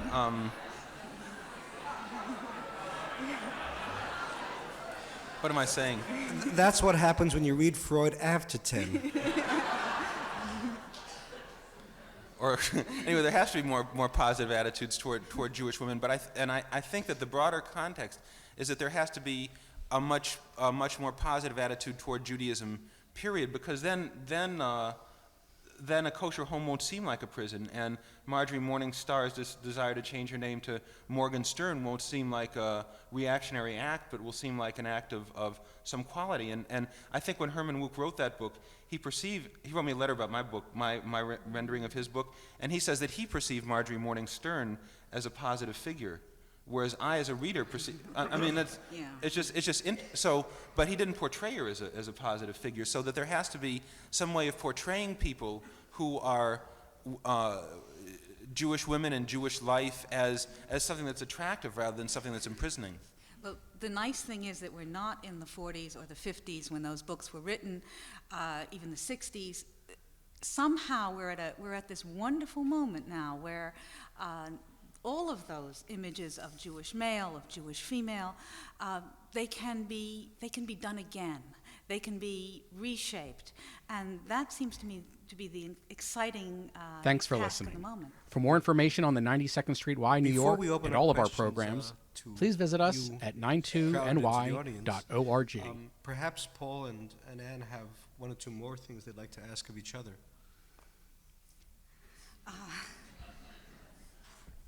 Well, I covered my Marjorie Morningstar question already, which was my big question, and that's what I wanted him to talk about. Is there anything you have? Yeah, did I answer it adequately? Yes. Well, no, Anne, actually, it gets to a question that you and I were discussing on the phone. If I'm afraid this is going to take us off on a byway, but if the way that I learned about, because of my background, a large part of the way that I learned about Jewish life was through literature. And as I say, these negative images cropped up when I read the books that I talked about before. One of the most explosive forces in my consciousness was reading The Chosen, where Chaim Potok had a totally positive portrayal of Orthodox Jewish life. And I remember just sitting on a subway, seeing Danny and Reuven play in that baseball game, and then watching Reuven's, not Danny's, but Reuven's relationship with his father. His father was involved in textual criticism of the Talmud, and Reuven was doing a lot of the work for him. And I just saw that relationship as one that I would have liked to have had with my father. Now, okay, that's a fact that Potok had a positive portrayal of Jewish life, and these other people had negative portrayals of Jewish life. It's also a fact that Philip Roth is one of the people who's made a joke out of Jewish mother, and yet you and I both agree that writers, or I don't know, do you think that writers have some kind of a debt to the Jewish world to create the sort of models that we're talking about? They have a debt to the Jewish world to portray it accurately, and if those models are real, and that's what they want to portray, then that's what they will portray. But we are not living then anymore. That's no longer necessary. And I remember being 17 years old when you are not a woman, but you think you are, and thinking to myself, an Israeli soldier is going to come and find me and take me away to Israel. And I would fantasy about this Israeli soldier and about the life that we would lead. The thing that puzzles me now is, why didn't I think of going and finding the Israeli soldier? Now, The fact is that in the culture that I came from, that would have been an amazing act of genius that I wasn't capable of. It really would have been extraordinary. To become active instead of passive was unthinkable. Now, this has completely changed. Now I could go and find the soldier, and the generations to come will do that. So this is why I feel it's all changed. Yeah.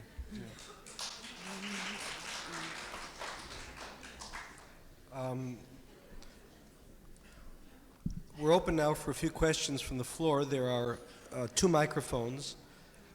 I'd like to first... Are the house lights going up or am I asking? No, the house has... 3 biblical... Hello. Yeah. You mentioned 3 biblical incidents when you opened your little talk, and it seemed to disturb your feminist belief system. Would it help any to know that Isaac was never sacrificed, that the Lot incident was initiated by the women, and Leah was a very, very willing partner to the deceit that was practiced then?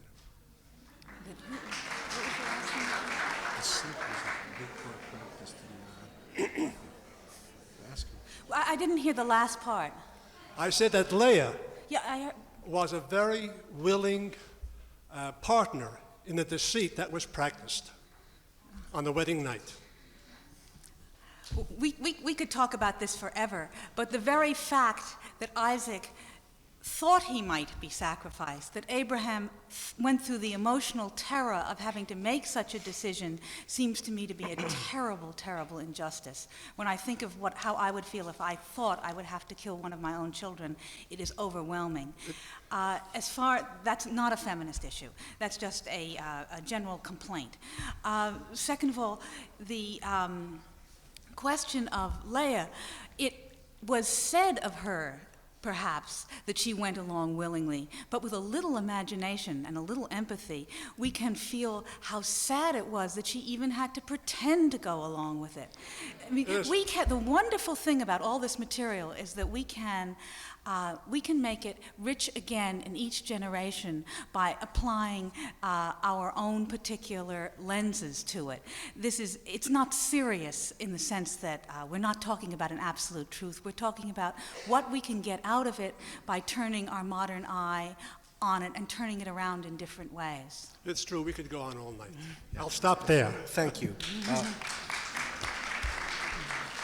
Bonnie? Hi, I'm Bonnie Steinberg, and I want to thank you for talking about the image of Jewish women. The question that I have has to do with the socialization of Jewish men and Jewish women, and I like to look at siblings, brothers and sisters. And I seem to remember from one of your books that there were, in your parents' generations, your fathers and their brothers were socialized very differently from their sisters. And some of that had to do with Jewish, keeping one Jewish and making the other more emancipated or whatever, and I'd like it if you would describe that more if it's relevant. It may have differed in our families. Do you want to talk about I'm sure it's different in both of our families.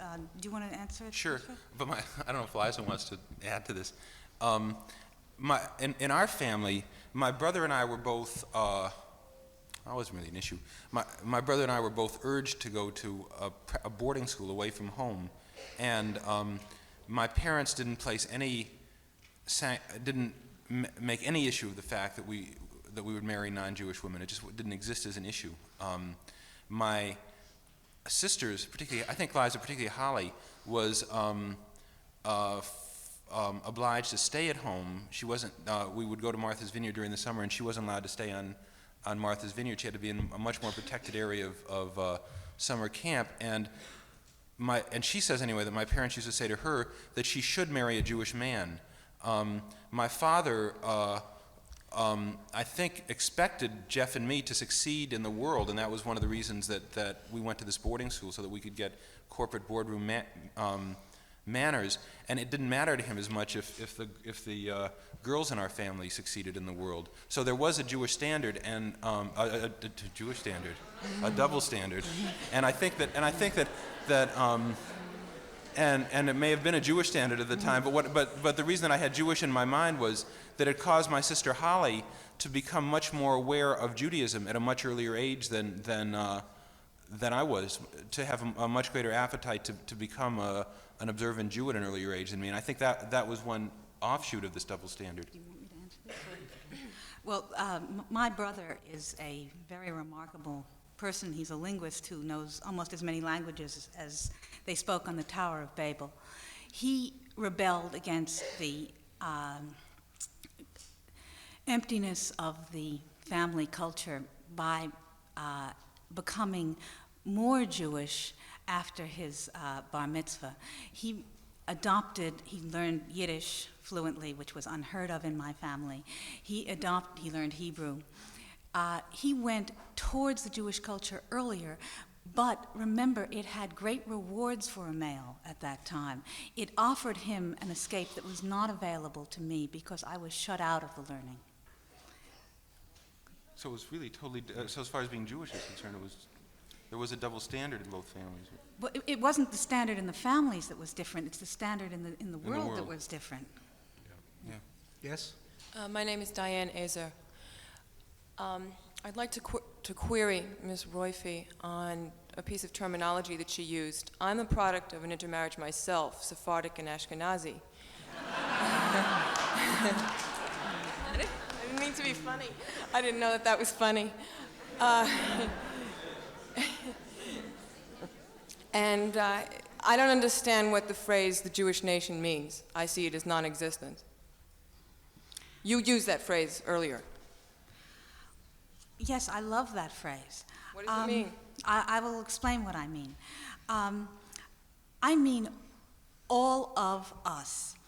Sephardic, Ashkenazi, Hasidic, secular, Zionists, socialists, anarchists, rebels of all kinds, anybody who is willing to stand up and say, us. If we take the wicked child's question at the Seder, what does this mean to me? It happened to you a long time ago. Anybody who says, us, is a part of this body of people that in some way is moving towards a communal purpose, as long as you don't disavow the connection. What connection? Well, I don't want to get... What connection? Yeah. What connection? Can I follow that question? Paul, do you want to? No, actually, I thought there's a question that you're not asking that you might as well. There's a thing you're not saying that you might as well say. Yeah. What is the problem that you feel is not being addressed? I simply don't see any of that as being particularly Jewish. I mean, what is the Jewish content of it that would bind together all different types of Jews? Well, no, as long as they identify themselves as Jewish. Look, think of it this way. There's a molecule, or an atom, I can never remember which is the bigger one. It has all of these tiny, tiny pieces. And there's some kind of an electric magnetic field that holds the whole body together. Every part of it does not have to be the same. It is not a unity of identical parts, but it is nevertheless a unity. If you split it, you get a great big bang. What I feel is that this molecule here forms something that we can call a Jewish nation, a Jewish body politic, a Jewish experience. Some people will have it in a more profound, have more Jewish content in it than others, but they will still all belong. I was in my pediatrician's office, and a young Hasidic woman had her baby on her lap, and when my daughter and I smiled at that baby, the woman turned her back to us and put the baby facing the wall so the baby could no longer smile at my daughter. It was a peculiar, insulting experience. What I really thought was, wait a minute, because you turn your back on me, I don't disappear. I'm still here and I'm still Jewish and we are still in a relationship with each other, whether or not you acknowledge it. And that's what I mean by the Jewish nation. That's a very good answer. My name is Jean Hershaft. I'm the associate editor of the Jewish Post of New York, a 50-year-old Anglo-Jewish publication. And my question is first addressed to Paul Cowan. There are two. You say that you are now an observant Jew. Most observant Jews in this country today equate dissent with Israel's policy or Israel's heroes as tantamount to being a traitor. The question is, how do you view it? And then, Ms. Roiphe, how do you view it? Now, question number 2. In this week's Jewish Week, which is our competitor, there was a blistering letter attacking you by a woman who is not sure that you wrote an article but believes you did in the Village Voice in August, which was critical of Israel and the Lebanese invasion. And my question to you, did you write that piece, or why didn't you at least have an answer in the week, there was no answer at all from you, giving the implication that you did? Wait, I didn't hear the end of what you said. I said, no, the question is, did you write the piece, or if you did or didn't, why wasn't there an answer, a reply to this woman's blistering attack? It was a man. Or a man, whoever it was. They never called me up. I didn't write the piece. There's an answer in next week's Jewish Week, and the editor retracts it. But the tone of voice of your question, and actually the tone of voice that letter taught me two different things. One is it reinforced a feeling I have as a journalist anyway, and a feeling that I developed when I saw my father being pilloried by false information. That letter writers, editors, and journalists have an enormous responsibility to remember that there's a human being at the other end of their sentence, and that the author of that letter should have at least checked. I think the article he's referring to wasn't even published in August. I think it was published in the same issue that I published a piece about the Falkland Islands, and I think he must have transposed my name with the author of the other article. That's what I think has to have happened. I don't know why he didn't call me, or the editor of the paper didn't call me, and I think it's a more general thing about journalists. But I also know the article. I think I know what article that he's referring to, and I think it was a perfectly healthy article for somebody to have written. My own personal feelings about journalism in particularly is I don't like to write about things that I haven't seen, and I would have to live in Israel for a period of time before I could really assess it. I wouldn't want to add my own voice to the sort of clamor of ill-informed, dove and hawkish opinion that exists in America right now. Having said that, though, I also think that it's very important that we don't make Israel our synagogue and criticize anybody who criticizes Israel and read them out of the community and think that Jacobo Timmerman is no longer a Jew because he wrote his book, or Anthony Lewis is less of a Jew than someone else because he writes his articles. I think that it's tremendously important to have this kind of ferment exist here. And I was hoping that the question of the woman who asked before would be specifically about Sephardic Jews, because I think one item in this whole discussion of Israel that's never talked about by most people in America is, first of all, the fact that Sephardic Jews are in the majority in Israel, and second of all, that soon Israel's going to have not a president or a prime minister like Navon, but somebody like David Levy, who doesn't speak English, who lives in a settlement town, who's got 8 kids, who lives a whole different way than most people's images of the way that Israelis are. So I think we have to get very much accustomed to that, and I think that's got to be, that which is kind of an internal dissent about Israel, has to play a much bigger role in our thinking about Israel. Ms. Roiphe? The angel who didn't stop me from writing the letter is about to not stop me again. It seems to me that the responsibility, the obligation of each of us, if we care about Israel or we care about anything deeply, is to be active, to be open, to be truthful about what we feel. Now, the politics are very complicated, and I don't understand them completely. What I do feel is that there has to be some greater flexibility and some less militaristic posturing. I'm frightened of the militaristic posturing. Now, I can say that here without affecting any policy. I mean, I am, nobody's listening to me. From my ears, it doesn't go directly anywhere. What I do feel is important is that everybody feel free to speak out and say what they feel. The whole range of opinion, from the most conservative to the most liberal, and only that way will we be able to truly be a real friend of Israel, to be really a part of Israel. Thank you. Let me just mention that next week, while our subject is not necessarily Israeli politics, it's rather Jews as, it says, actually it's a misprint, it's not Jews as mega family, but Jews as meta family. Which most people, I don't know what is it. There's a big difference, so you'll find out next week. Yeah. In any case, Adin Steinsaltz is not simply a Talmudic scholar or a Kabbalist, which he is both, and also a physicist, mathematician, but is also a particularly interesting commentator on Israeli society. Stephen P. Cohen is a social psychologist who specializes in conflict resolution, and the conflict which he's most engaged in right now is the Israeli-Arab dispute.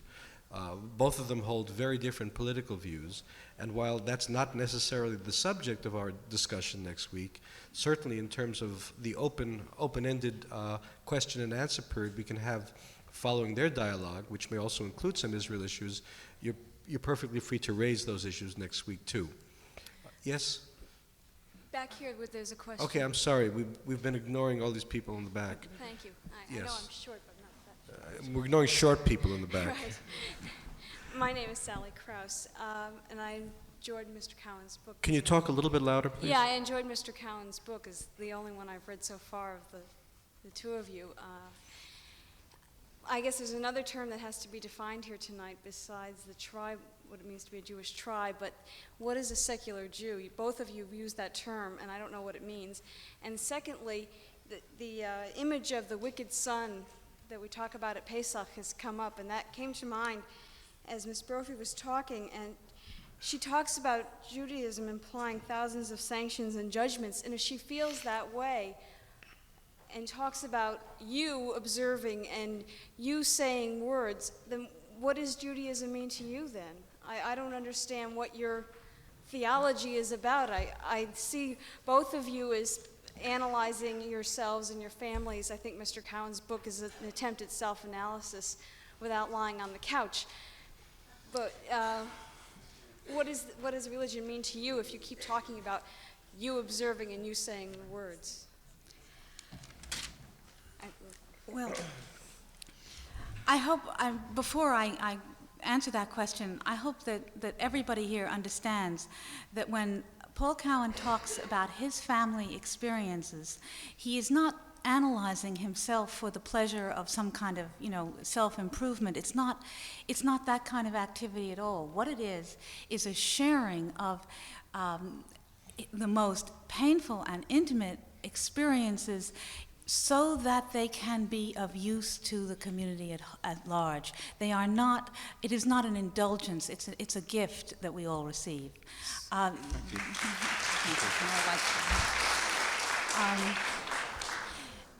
So what are you trying to say to now let's get back to the secular Jew question. Somebody just said to me tonight, that's a bad word. You shouldn't say it. That's like saying, it's like you calling somebody Negro instead of black, or it's just bad. Actually, to me, what it means is very simply this, that at this particular moment, matters of faith and observance are difficult. Maybe they won't be in 10 years, maybe they won't always be, but right now, I can't do that.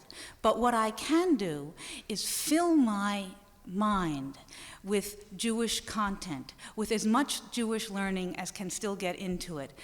I can enrich myself and enrich the imagery that I have to work with. And in doing so, in making myself a part of the history through knowledge, which after all, if you know something, you belong to it to some degree. If I do that, then I have made a connection that I consider Jewish, secular Jewish. I'm not ashamed of that term. I'm not afraid of that term. I don't wish it on anybody else. I have a somewhat different answer. I would never use the term secular Jew pejoratively. I just don't think that it should be used that way. I think there are other terms perhaps to describe what you're talking about, but there is a great tradition of secular Judaism. It usually came out of communities where there was a greater degree of Jewish knowledge than the kind that you and I had as children. But there is a very great, and you were talking about some of it, anarchists, communists, socialists. Shalom Aleichem is part of that tradition. So the Shilla schools that existed are part of it. Camps like Kinderland are part of it. It really is a great part of our collective heritage. If you think for a minute of the baby sitting on the mother's lap, the baby has two desires. two contradictory desires. One is to mold into the mother, to fold against her, and the other is to put her little feet in the lap and stand up as straight as she possibly can and push away and look around. Both of those impulses are seen in a Jewish tradition, in Jewish culture. We would not have Freud or Marx or Einstein or any of the people and their works that the Jewish community takes great pride in if there wasn't this constant tension between the pulling away and the coming towards. Since Hellenic times, since the Golden Calf, it has always been a kind of central conflict and a creative conflict in the Jewish tradition. And we can go on about this for a while, but I have to say that my mother's legacy to me, which I call a kind of secular messianism, which meant work in the civil rights movement, work in the, which is based on the prophetic text, I feel is valuable a part of my personality as anything else. And in fact, I meant to say this when Steve asked about trade-offs. I feel this interplay constantly between my mother's universalism and the particularism that I associate with my father. And I think that one of the things that's going to happen as we sort of retribalize is that there's going to be a whole new development in American politics. I think a lot of people are retribalizing. I don't think it's just Jews. I think it's happening with Italians, it's certainly happening with blacks. It's also happening on other tribal levels. And I think that the result of that, just as in the 30s, politics was sort of based on a celebration of America as a melting pot, and the ethnic part of a person's personality was subordinate to their Americanness. I think what's going to happen in the 80s is a celebration of diversity and the ability to be proud of who we are and to revel in who the other one is. So I think that and I think I feel that way because inside of myself, as I become more deeply involved in the Jewish community, I still retain this secularism, this universalism of my mother's, and I don't want to be separated from other people at all. Yes? I'm Olga Barakat. The thing that worries me a little bit is, in hearing both your stories, is the amount of emotional attachment to the various people who have, either by contrast or by emulation, caused you to be interested or involved in Judaism. I'm sorry, I'll take a minute extra. But I remember a long time ago a lecture on various Eastern religions given by a professor from Columbia who said, well, after examining various religions, if he had his druthers, he would rather be a Buddhist. What I would like to ask you is, what in the content of Judaism do you admire, apart from Rabbi Singer and apart from grandparents and wanting to belong and wanting to claim one's heritage? I mean, suppose in a college campus, there are kids who say, well, I've looked at various things. What would you say is so valuable and wonderful about inherently in the construct of Judaism that is worth keeping and not giving away? Good question.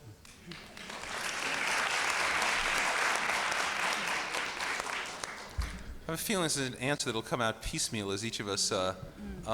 First of all, I don't think that it's possible to. I mean, I think that the emotional attachments that we have to individual people are at least, I think in Anne's case and in my case, are very positive because those people provide examples of ways to live. Okay, now what are the contents? What is there in the contents of Judaism? In the first of these talks, I think Yitz Greenberg expressed the idea of chosenness in the way that I would like to express it. I think it's a very important thing not to think of ourselves as exclusively chosen people, but certainly as people who are beacons for other people, both in the way that we practice and in the way that we live. That is, at least that's part of the way that I was raised, and I'm very glad that I was raised that way. I was raised to think that I had a responsibility as a Jew to work alongside people who were undergoing all sorts of difficulties. I'm very glad that I was raised that way.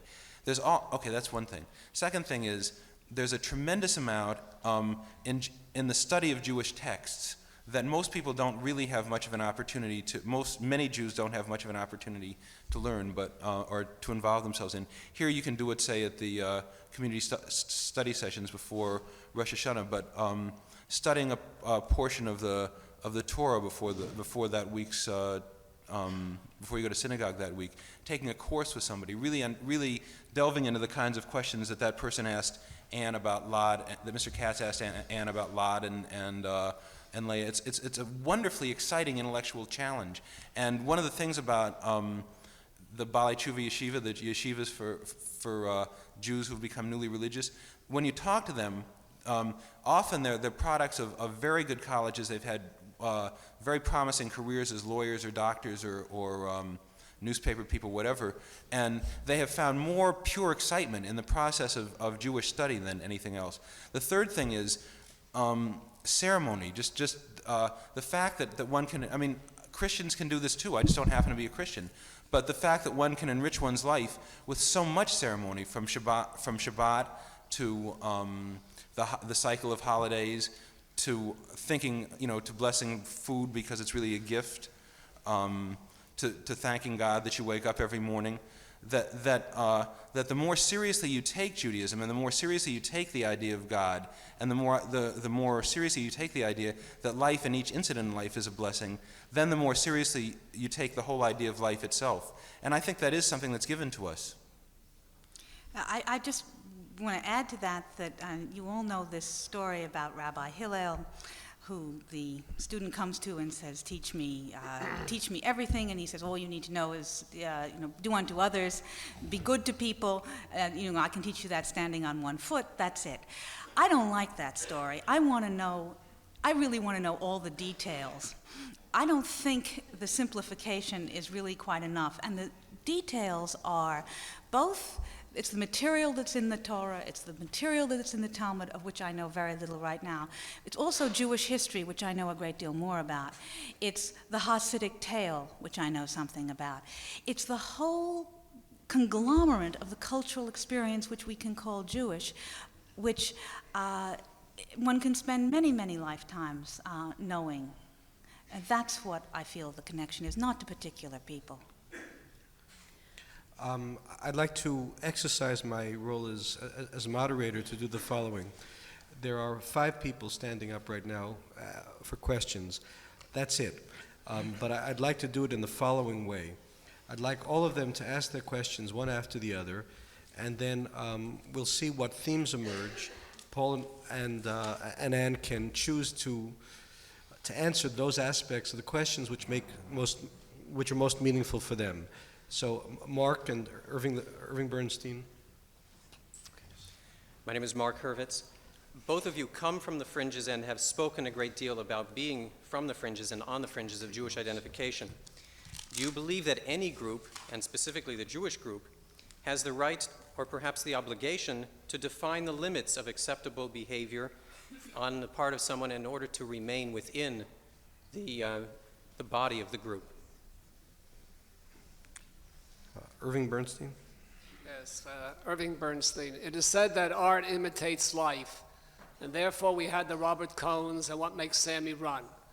Do you think that your 2 journeys back to faith and tradition are an aberration, or do you think they represent and reflect a change in society and in life among writers of your generation?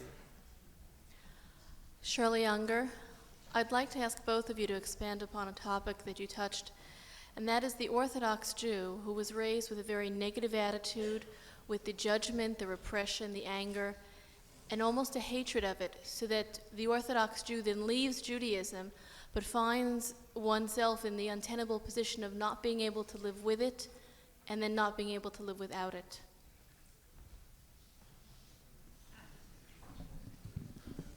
My name is Mark Bershbo, Mordechai Ben Shmuel. I am personally on the same odyssey as you two have undertaken, and toward being what I call a born-again Jew. And I have found, and I'm very much at the same stage, I think, as Ms. Roiphe, I have found personally the works of Abraham Joshua Heschel, his mentor Martin Buber, and one of his disciples, Rabbi Samuel Dresner, to be particularly inspiring and to provide guidance in this journey. And much of what the two of you have spoken of sounds very much in the Abraham Joshua Heschel's theology of return, as he called it, wherein he provides a ladder of observance whereupon a Jew at any stage can step up and step at his own pace. And I wondered in the first place whether you had encountered these guideposts yourselves, and if so, might elaborate upon what they meant for you, and otherwise to inform the audience, many of whom are inquiring for such guidance, that there exist these men and large bodies of their preachings and of their books. Thank you. David Zoni. My question's on this thorny issue of sanctions, and it's to Anne Roiphe. And I felt you may have somewhat misinterpreted the word sanctions, which you equated with judgments, and judgments in terms seem to be equated with being judgmental. And it seems to me that there may be a different tradition of sanctions, where sanctions might be equated with obligations, with commitment, with faith, both to God and to community, to Jewish history. Sanctions then are a kind of center of gravity of the Jewish tradition. And one can argue, I think, that a large part of American Jewish life is a reflection of the lack of sanctions. Thus, both the resurgence of orthodoxy, which shows a hunger for a complete system of sanctions, and the pro-Israelism, Judaism equals pro-Israelism, and conversely, the lack of affiliation, assimilation, and so on. So my question is, don't we need sanctions? It's similar to Mark Hurwitz's question. Don't we need sanctions, very definite do's and don'ts, the type of thing that used to be suggested by the word halacha, besides the vague liberal Western notions of tolerance, understanding, and pluralism? Some very good questions. Paul? Okay, I don't feel quite satisfied with our answer to the question that you asked before about what there is in Judaism. So I want to just go back to that for a second, because maybe it'll express also sort of an answer to that second question about whether our journeys are aberration. Mr. Bernstein's question about whether our journeys are reflections of the time or aberrations. I'll tell you, one of the things that I was looking for most, particularly as the New Left began to dissolve, and as my family scattered and after my parents died, was a community, an imperishable community that would replace the political community that I had known, which would replace my family as a community. And there were all sorts of constructs in the 60s that tried to do that, like communes and political movements and stuff like that. Well, I began to see the Jewish world on the Upper West Side as a community that really was an extended family. When my parents died, the people who best knew how to deal with my grief were a nun whom I had known from the Catholic left, a black person who grew up in a very religious black town in the South, and a lot of Jews on the Upper West Side of New York who taught us how to sit Shiva and really helped us learn how to mourn. When I began to live in the world of the Lower East Side, in Rabbi Singer's world, it was just a wonder to me how much people knew about each other, and how there was always a bris happening or some kind of celebration happening.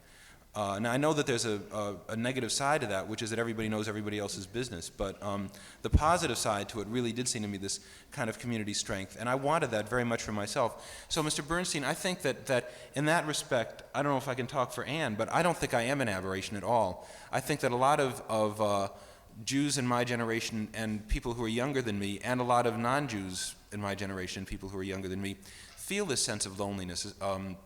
Parents have died, families have scattered. The promise of America is frayed. And the thing that becomes important is to construct a community. And the thing that, and I think that one of the easiest things to construct a community around is some blend of who you were in Europe and who you are in America. And then you also that makes you part of a greater community. So I think that is simply the case, and that I think the response to both of our books illustrates the fact that a lot of people are very hungry for this. People led us, so they're very hungry to do this kind of thing and to read about it. I just wanted to add that if we look at the statistics, 42% of all children, never mind Jewish children, but of all children in America are going to be brought up in single homes. What is it? We're almost at the 50% at the divorce rate. We're living, 1 out of 10 people is alcoholic, 1 out of 10 is going to be in a mental hospital.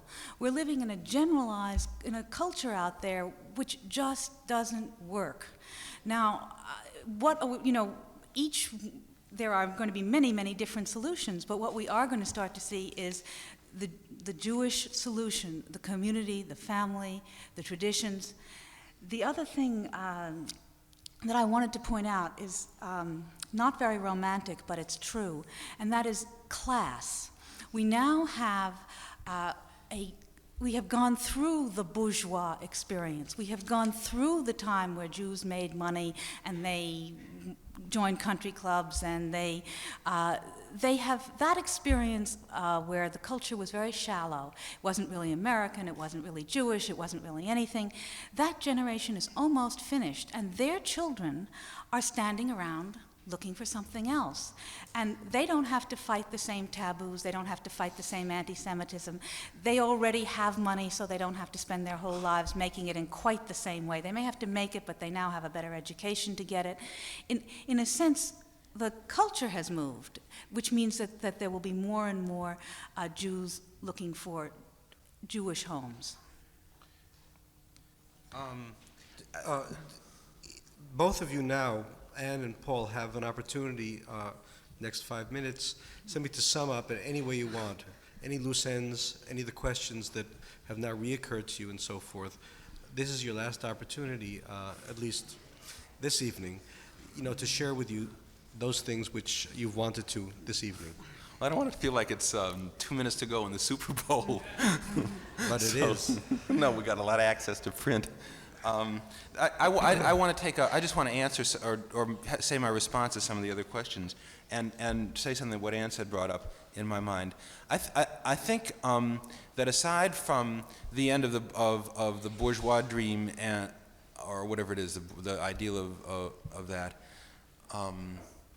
well, I want to put it more positively. About 2 weeks ago or 3 weeks ago, we don't have a rabbi in our synagogue, and so I was sitting on a train going from Baltimore to Philadelphia, reading the Torah so that I could prepare the explication of the Torah for that week.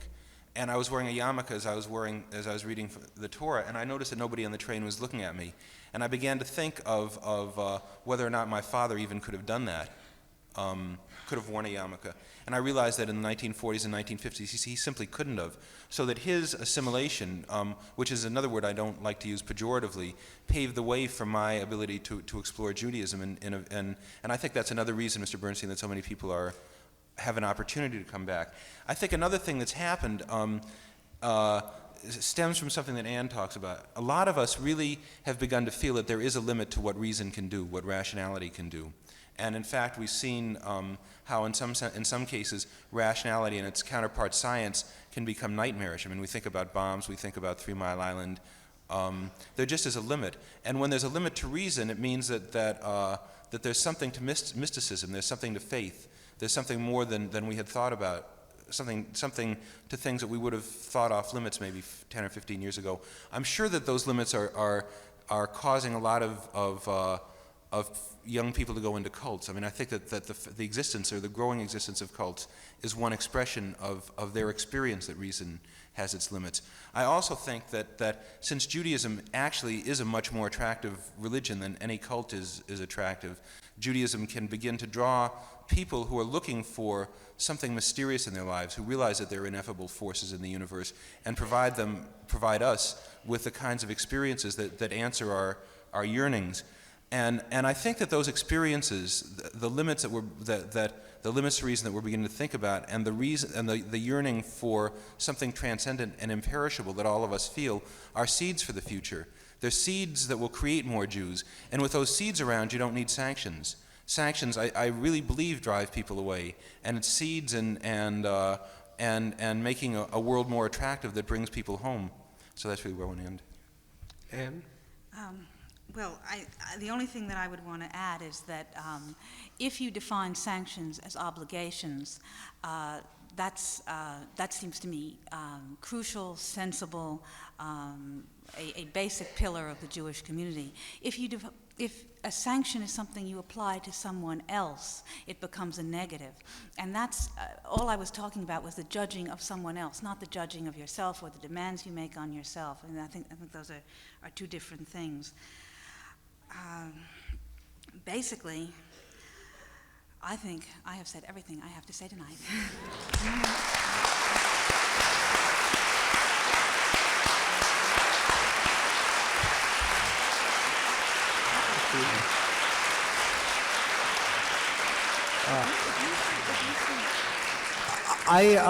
Before I thank both you, the audience, you've really been wonderful.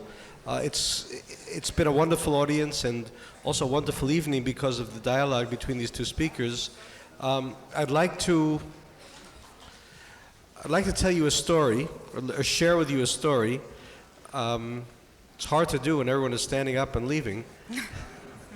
Misses the drama that I prepared all evening. I mean, here's a program built around these two people, and really here's this egocentric moderator wanting to tell the story. But see, the drama of our leaving is we're going to carry Steve off stage on our shoulders. The problem is that the story is a very serious story, and now you're all laughing. It's not exactly a Hasidic story, and it's probably one that none of you have heard. I really don't remember where I first encountered it. I think it was told by Margaret Mead or Ruth Benedict, the anthropologist. But in a certain sense, many of us become Jews through anthropology in a way. I did, as a kind of participant observer in a Hasidic, with a Hasidic family. And the story is something about Ruth Benedict or Margaret Mead, knowing an anthropologist who comes upon an American Indian, this must have been about 40 years ago or so, who is kneeling by a river and crying. And the anthropologist, as anthropologists are wont to do, it's their business, asks the Indian, why is he crying? And he says that in the beginning, the Great Spirit allotted to each of the various Indian tribes its own gourd, its own cup, which it could use to take the water from the river of life that the Great Spirit had provided, and to drink from that water which represents the Spirit of life. But the Indians said that when the white man came, all the gourds, all the cups were shattered. He said, I'm crying because my cup, my gourd has been shattered, and I don't know how to put the pieces back together again. What I have learned tonight is that there are possibilities of putting the pieces back together, that all of us have gourds, all of us have special cups, which are very special and very, very precious. And there are ways of finding a glue which will put that gourd back together again. It will never be the same as the gourd that our great-grandfathers or great-grandmothers had in their closets or on their tables they used every day. But it will be our special gourds, the ones that we will use to dip into the river of life and to get that wisdom which will make us into the authentic human beings that we talked about. Thank you again, and there's a reception in the room adjoining. Wonderful.